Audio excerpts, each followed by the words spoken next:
No, just kidding. Okay. No, but an amazing person.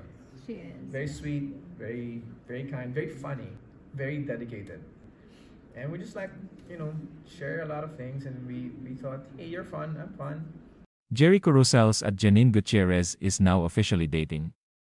Sa isang panayam kay Jericho Rosales ay kinumpirma nga ng aktor na sa kasalukuyan ay nanliligaw nga siya kay Janine Gutierrez. Kasabay nito ang paglabas ng kanilang official teaser ng upcoming drama nilang Lavender Fields na mapapanood sa Primetime Bida, at makakasama nga din nila dito ang batikang aktres na si Judy Santa Maria at marami pang iba.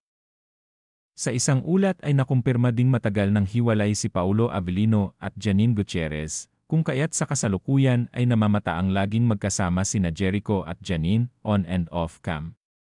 Marami nga ang kinilig sa balitang ito at nagbigay ng kanilang mga komento na bagay din naman daw ang dalawa at wala namang problema kung magiging sila nga. Dahil matagal na din namang hiwalay si Jericho Rosales sa kanyang dating asawang si Kim Jones at sa ngayon ay magkaibigan naman ang dalawa. Sa isang panayam ng aktor, naisaad din niyang masayang kasama si Janine at magiliw din ito sa kanilang set at talagang tinamaan din siya dito kaya naman hindi na niya naitagong nagde-date na silang dalawa, na pinakaabangan din na maging real-life couple ang mga ito.